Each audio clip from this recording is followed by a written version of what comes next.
grandir dans le nom de Jésus. Amen. Vous pouvez prendre place, je suis heureux d'être avec vous.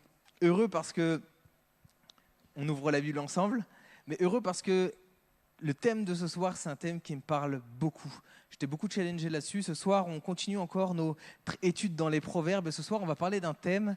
Ne vous inquiétez pas, je vais l'expliquer après. Quand je vais vous parler du thème, certaines oreilles vont s'ouvrir, certains yeux vont s'écarquiller. Mais ne vous inquiétez pas, ça va bien se passer. Tu peux dire à ton voisin, ça va bien se passer. Tu peux le dire, hein, comme ça au moins je suis sûr que ça va bien se passer. Ce soir, on va parler de la générosité. Et je sais que quand on parle de générosité, on peut penser tout de suite, oula, évangile de prospérité, argent et tout. Ne vous inquiétez pas, on va parler de la générosité dans le cœur des proverbes. Pourquoi ? Parce que je crois que les caractéristiques de Dieu doivent être les caractéristiques des enfants de Dieu. Et notre Dieu est un Dieu généreux. La générosité dans les proverbes, ce n'est pas d'abord une question de ce qu'on a ou d'argent, mais c'est une question de qu'est-ce qu'on fait avec ce que Dieu nous a donné. Si on ouvre quelques instants les proverbes, si tu peux me mettre Proverbe 3, verset 27. Quand on parle de générosité, notamment dans l'Église, on peut penser tout de suite à l'argent. Mais les proverbes nous poussent à élargir notre compréhension. Et avant de lire, je suis désolé, bienvenue à celles et ceux qui nous suivent en ligne, j'ai oublié de vous accueillir. Soyez les bienvenus, on est heureux d'être avec vous. Je reviens. Proverbe 3, verset 27. Ne refuse pas un bienfait à celui qui y a droit quand tu as le pouvoir de l'accorder. Autrement dit, le texte ne dit pas donne ton argent. Le texte dit ne refuse pas le bien. C'est beaucoup plus large qu'une question de financière. Le bien, ça peut être une aide matérielle, mais le bien, ça peut être une parole. Le bien, ça peut être du temps. Le bien, ça peut être une compétence. Le bien, ça peut être une écoute, une opportunité, une présence, une porte qu'on ouvre. Il y a un pasteur qui s'appelle Timothy Keller, et théologien, explique ça. Il explique que la générosité biblique, c'est plus et beaucoup plus radical que simplement l'argent. Ça doit être une réalité qui touche toutes les parties de notre vie, notre cœur, nos relations, nos temps, nos talents et nos dons. Autrement dit, la question de l'étude, c'est pas qu'est-ce que je donne ou est-ce que je donne. La question de l'étude, c'est est-ce que je suis devenu quelqu'un qui est généreux et qui vit avec des mains ouvertes. On va voir 3 points de la générosité dans les proverbes, mais d'abord, la générosité et la culture de la générosité, c'est une culture qui ne retient pas le bien qu'il peut faire. Quand j'ai le pouvoir de faire le bien, je dois le faire. Quand j'ai le pouvoir de bénir quelqu'un, je dois le faire. Proverbe 3, 27. Ne refuse pas un bienfait à celui qui a droit quand tu as le pouvoir de l'accorder. Ne dis pas à ton prochain, va et reviens, demain je te donnerai quand tu as de quoi donner. Le verbe retenir, c'est le verbe mana, qui signifie retenir, mais ça signifie aussi empêcher, priver, refuser. Le texte, on ne parle pas simplement de quelqu'un qui ne donne pas, mais c'est que j'ai la capacité de faire le bien et je ne le fais pas. J'ai la capacité de bénir quelqu'un et je ne le fais pas. Je choisis de le retenir, de retenir le bien, de retenir ce qui est bon, ce qui est bénéfique, ce qui est bienfaisant. Autrement dit, on ne parle pas juste d'argent. C'est beaucoup plus large que ça. Lorsque Dieu me donne la capacité de faire le bien, je ne dois pas retenir ce que j'ai. Je dois le faire. On doit être généreux. Et la générosité n'est pas réservée, comme l'encouragement, j'en parlais dimanche, n'est pas réservée à certaines personnes. C'est pas parce que lui, il a le don de générosité, les générosités, ça doit marquer le peuple de Dieu. Avant d'aller plus loin, on devrait, en tant qu'enfant de Dieu, grandir dans toutes les caractéristiques que Jésus avait. On doit aller à l'image parfaite de Jésus, à la stature parfaite de Jésus. Autrement dit, comment Jésus était, nous devons être pareils, dans tous les aspects. La question de la générosité n'est pas juste qu'est-ce que je peux apporter, mais c'est une responsabilité. On doit être généreux. Si je peux aider quelqu'un, si je peux encourager quelqu'un, si je peux donner, si je peux servir, si je peux soutenir ou faire du bien à quelqu'un, la sagesse biblique m'invite à ne pas le retenir et à le faire, à bénir. Autrement dit, ce n'est pas qu'est-ce que je possède, mais quel bien Dieu m'a donné que je peux faire, Dieu m'a donné la capacité de faire aujourd'hui. Et est-ce que je suis en train de retenir ce que Dieu m'a donné pour les autres ? La générosité commence par une compréhension de cette chose-là. Compréhension de ce que je vois et de ce que j'entends. Proverbe 21, verset 13 nous dit, si tu peux mettre le Proverbe 21, verset 13, s'il te plaît, Alex. Merci d'ailleurs, Alex, pour la spontanéité et la rapidité. Proverbe 21, verset 13, « Celui qui ferme son oreille au cri du pauvre criera lui-même et n'aura point de réponse. » Avant même de donner, le texte parle de l'écoute. Est-ce que j'écoute? Est-ce que je regarde les besoins des autres? Le problème commence lorsque je commence à devenir sourd et aveugle aux besoins de ceux qui sont autour de moi. Est-ce qu'il n'y a pas une forme d'égoïsme un peu subtile qui commence à se développer? Je ne vois plus parce que je n'ai pas envie d'être dérangé par ce que je vois. Vous savez, c'est quelque chose qui se développe très facilement chez l'être humain. Je me suis fait cette réflexion il y a quelques années de ça, dans une ville particulière, avec une culture particulière qui s'appelle Paris. Je respecte ceux qui habitent à Paris, mais c'est un autre univers. Et lorsque tu es à Paris, tu es dans le métro, tu vois les trucs, et tu es tellement entouré de choses qui deviennent normales que tu commences à plus le voir. Je me suis fait la réflexion avec Eva, on avait passé une semaine à Paris, et au bout d'une semaine, j'avais même du mal, et je remarquais même plus les personnes qui étaient là et qui demandaient de l'argent, tellement ça devient normal, et tellement tu es rapide et tu vois pas, et tu commences à ne plus entendre, ou ne plus voir les besoins des autres. On peut très vite arriver comme ça. Et c'est tellement normal qu'autour de nous, tout le monde a des problèmes que je ne veux plus les regarder. Je ne le vois plus, et je deviens fermé à cette chose-là. On peut s'habituer à ne plus le remarquer. Je peux croiser chaque semaine des personnes à l'église qui vivent des choses difficiles sans prendre le temps de leur demander comment elles vont. Je peux arriver le dimanche, et je sais que David va être d'accord avec moi et va être content de ce que je veux dire, mais je peux arriver le dimanche et voir la personne qui n'est pas intégrée dans la vie de l'église et la regarder et me dire c'est pas mon problème, et j'avance. Ne retiens pas le bien que tu peux faire, c'est ce que la Bible elle dit. Est-ce qu'il y a quelqu'un que je peux bénir? Est-ce qu'il y a quelqu'un que je peux accueillir? Est-ce qu'il y a quelqu'un à qui je peux juste aller dire bonjour, faire un sourire? La générosité, c'est plus que des questions d'argent. Je peux savoir que quelqu'un a des défis et faire comme si de rien n'était et avancer. On doit être jour après jour sensible à cette chose-là, à ces besoins-là. Je peux entendre une personne parler de ses difficultés et vous savez, dans l'église, on a cette tendance naturelle à dire « je vais prier pour toi ». Comme je mets fin à la discussion et je m'en vais. Déjà, est-ce qu'on prie pour les gens qu'on dit « je vais prier pour toi » Mais comment je peux aider aussi la personne? Est-ce qu'il y a quelque chose que je peux faire? Ou la mettre en contact avec quelqu'un? Qu'est-ce que je peux faire? Peut-être que cette personne avait juste besoin que quelqu'un l'écoute. Je peux être tellement absorbé par mon service, mes responsabilités, mes projets, mes besoins, que je suis plus disponible pour ceux autour de moi. Ça qui est extraordinaire avec la vie de Jésus, c'est que je sors des proverbes, je suis désolé, mais la vie de Jésus, elle est extraordinaire. Jésus était certainement l'homme le plus demandé et occupé de l'histoire. Pourtant, Jésus avait ses priorités. Le matin, il se mettait à part avec Dieu. Non, là, je dois aller là-bas. Non, là, je dois faire ça. Un tel a besoin, on va aller là-dedans. Et on n'entend jamais Jésus dire « je vais là parce que j'ai envie ». Je vais là parce que le Père m'a demandé ça. Un tel a besoin, un tel a besoin. Et je peux être vite absorbé là-dedans. Les proverbes nous interpellent du coup avec ce texte, c'est que la générosité commence par ouvrir les yeux et ouvrir les oreilles.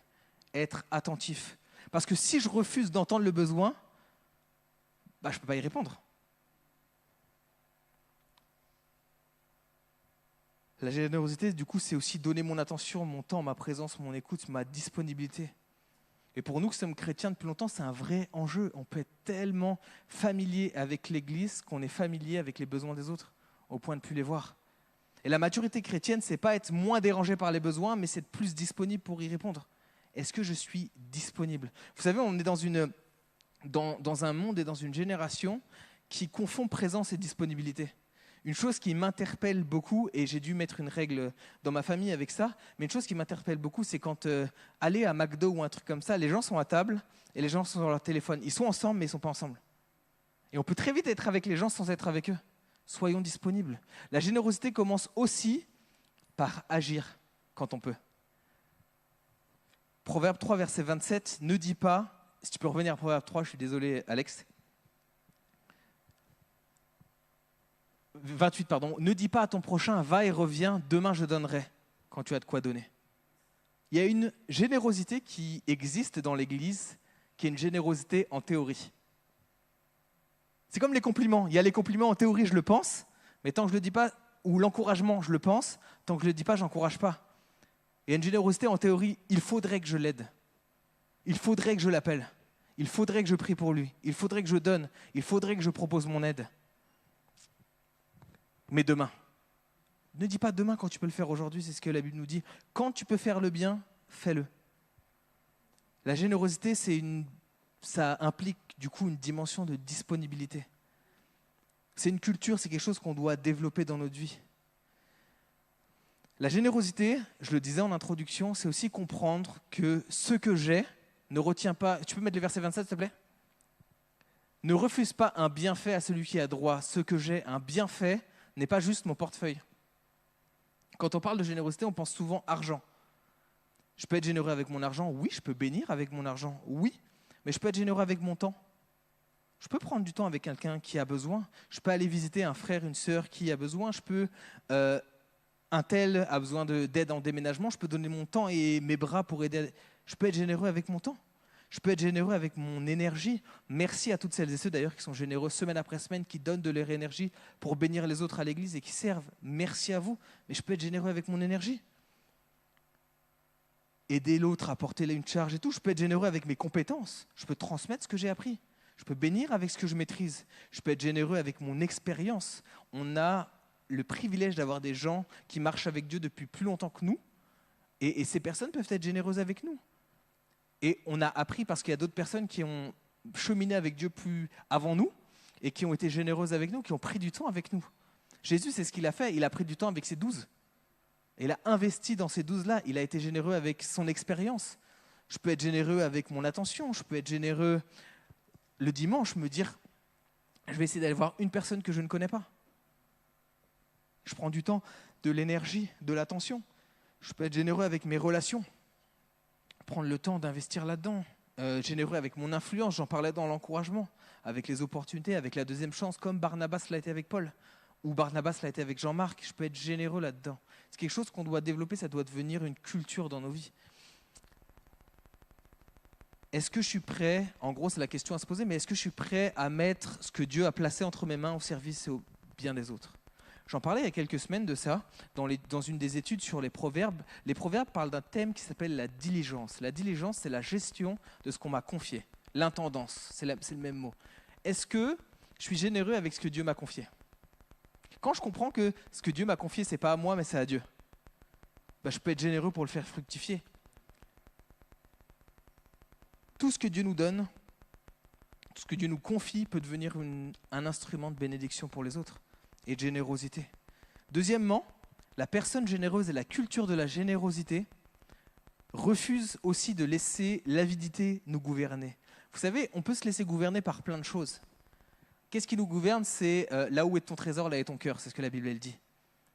La Bible elle dit pas seulement soyez généreux, elle nous montre pourquoi on peut ne pas l'être.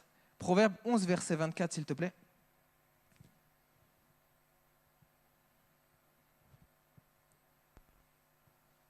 Tel donne libéralement devient plus riche, en effet, et tel qui épargne à l'excès ne fait que s'appauvrir. Verset 25. L'âme bienfaisante sera rassasiée et celui qui arrose sera lui-même arrosé. Proverbe 28, verset 22 nous dit « Un homme envieux de richesse est pressé de s'enrichir et il ne sait pas que la disette viendra sur lui. » Autrement dit, il y a deux directions opposées. Être généreux ou être avide. Donner ou accumuler, partager ou retenir. Faire confiance ou contrôler. En hébreu, le mot, c'est super intéressant. Le mot, tu peux mettre le verset 11, 24. Le mot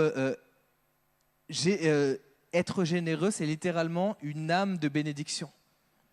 C'est la personne tout entière qui bénit, qui décide de bénir les autres. La personne elle-même, sa vie, son intérieur, ses désirs qui désirent bénir les autres.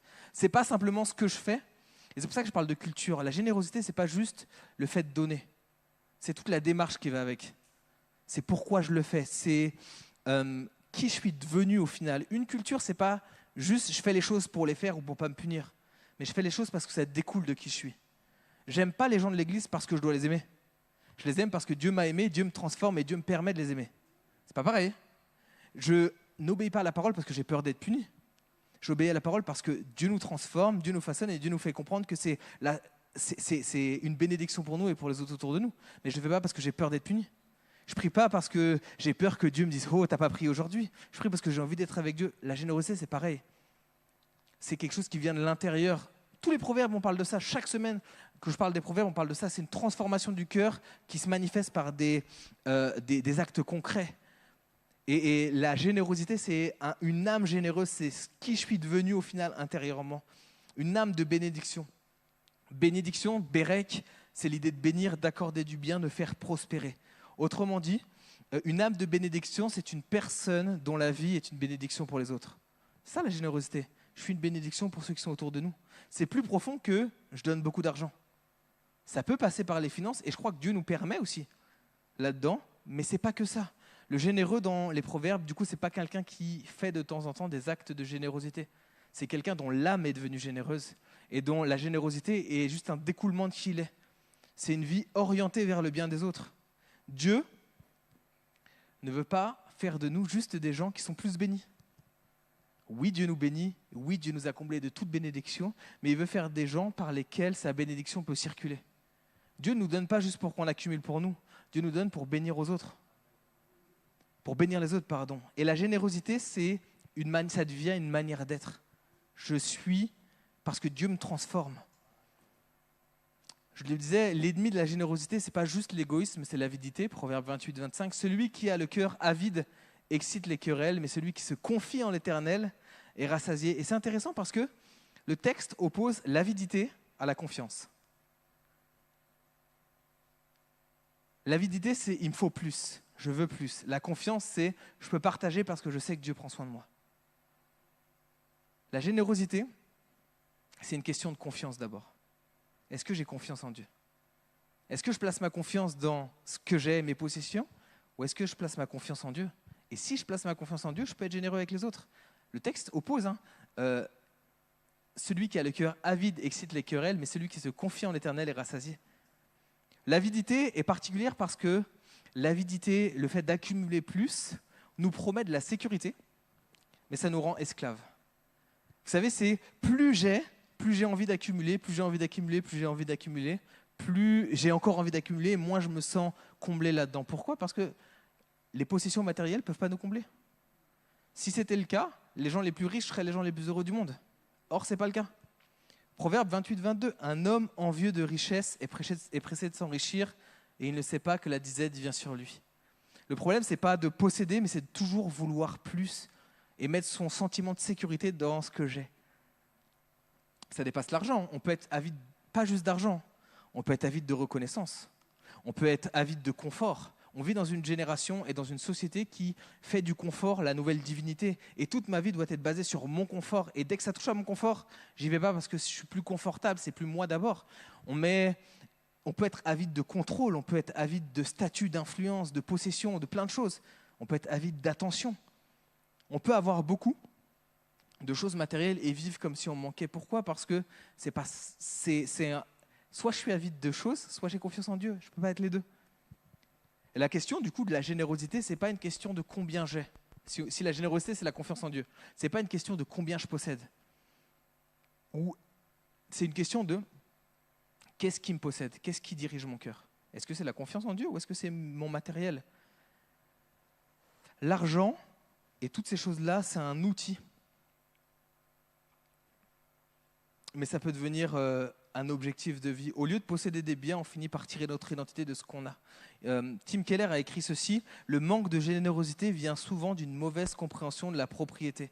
Je crois que tout ce que j'ai m'appartient. » En d'autres termes, qu'est-ce qu'il dit? C'est ce que j'ai me vient de Dieu. Et si je comprends ça et que j'ai confiance en Dieu, je peux être généreux. Parce que ce n'est pas à moi, c'est à Dieu.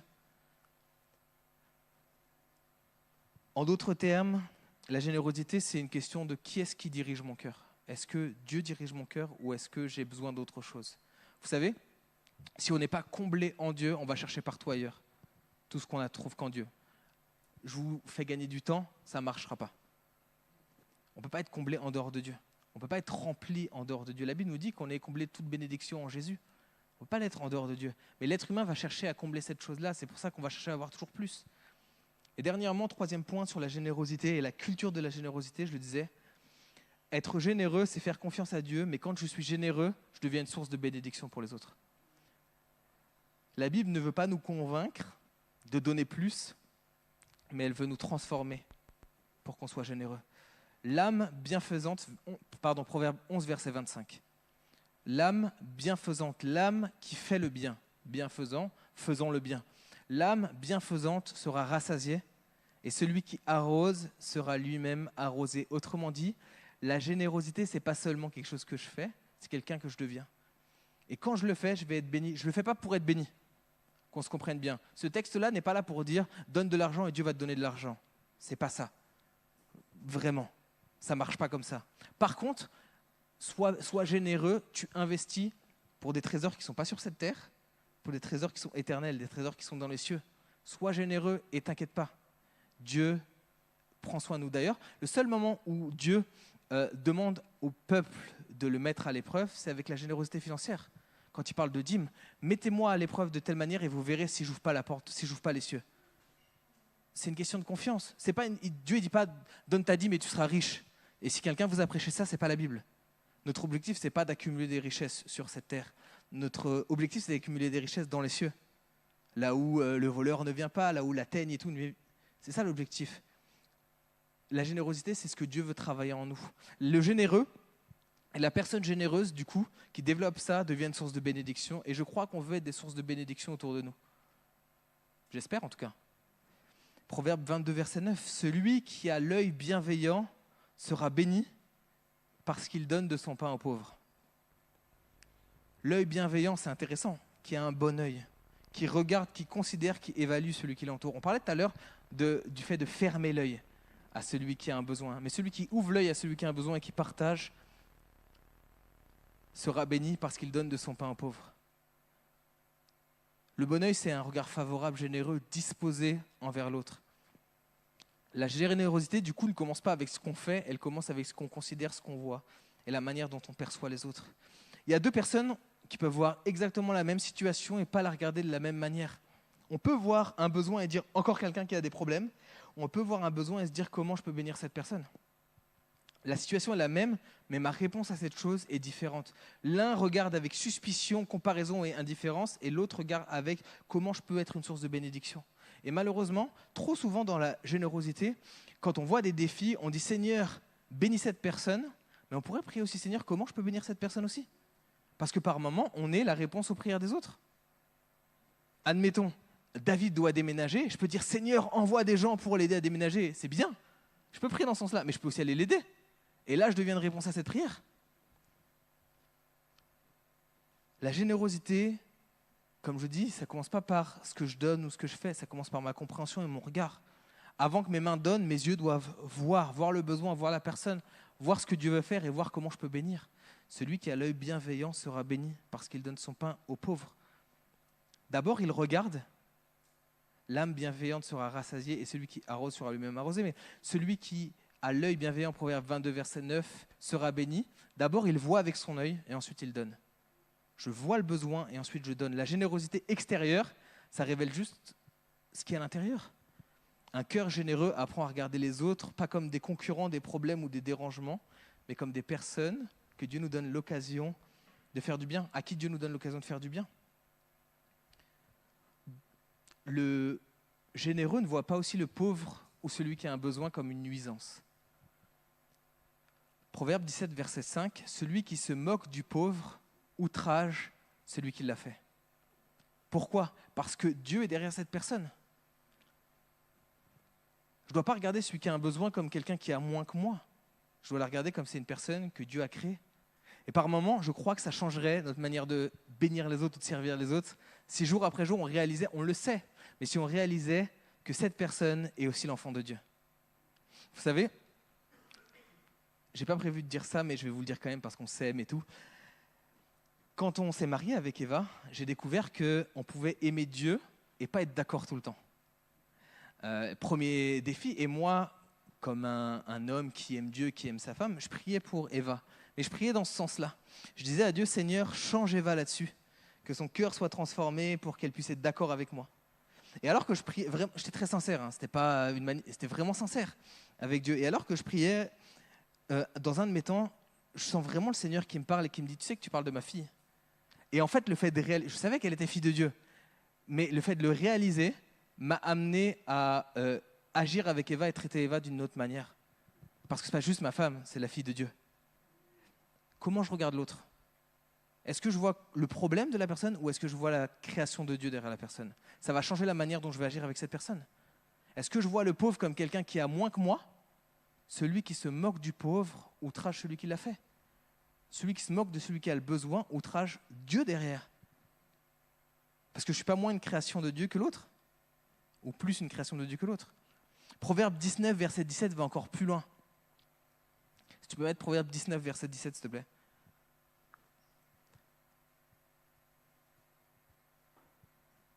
Celui qui a pitié du pauvre prête à l'Éternel, qui lui rendra selon son œuvre. C'est extraordinaire. Je ne donne pas à quelqu'un, je donne à Dieu. Celui qui a pitié du pauvre prête à l'Éternel. C'est la création de Dieu. Je réalise la personne que c'est. La générosité, c'est une manière aussi de participer à l'œuvre de Dieu et à bénir les autres. La générosité, c'est aussi partager ce que j'ai. On le dit depuis tout à l'heure, Proverbe 11, 26, celui qui retient son blé est maudit du peuple. Proverbe 11, verset 26.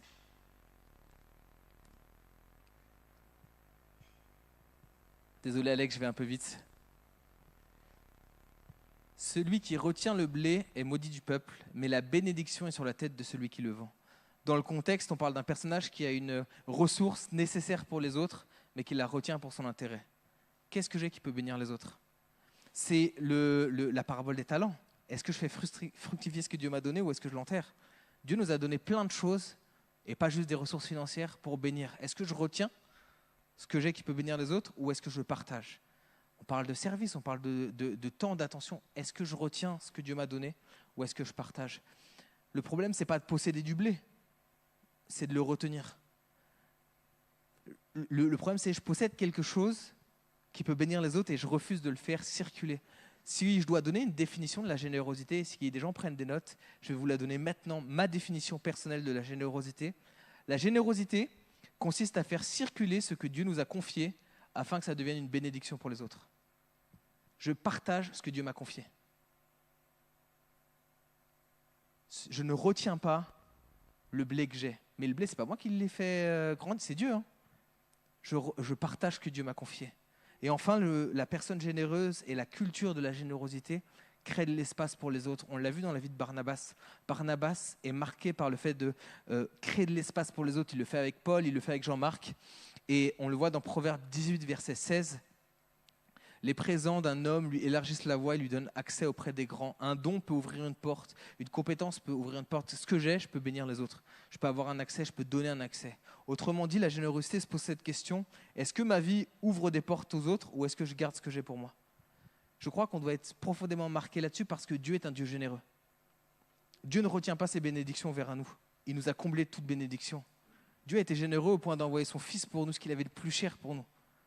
Et nous, en tant que peuple de Dieu, nous devons être marqués par ça. C'est quelque chose qu'on doit développer, c'est un axe de prière qu'on doit avoir, mais la générosité, ce n'est pas juste qu'est-ce que je dois donner en plus, mais Seigneur, montre-moi comment je peux ne pas refuser un bienfait quand je peux l'accorder.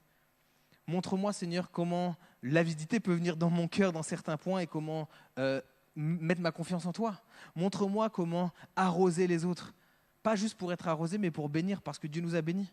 Quand je comprends que je suis béni de toute bénédiction, je peux bénir. C'est un principe biblique et je termine avec ça. Je peux donner ce que j'ai reçu, mais je dois donner ce que j'ai reçu.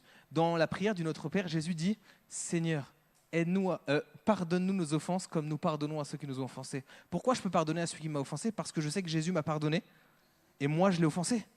Et je sais que certainement ce que j'ai fait contre Jésus est bien pire que ce que cette personne a fait contre moi.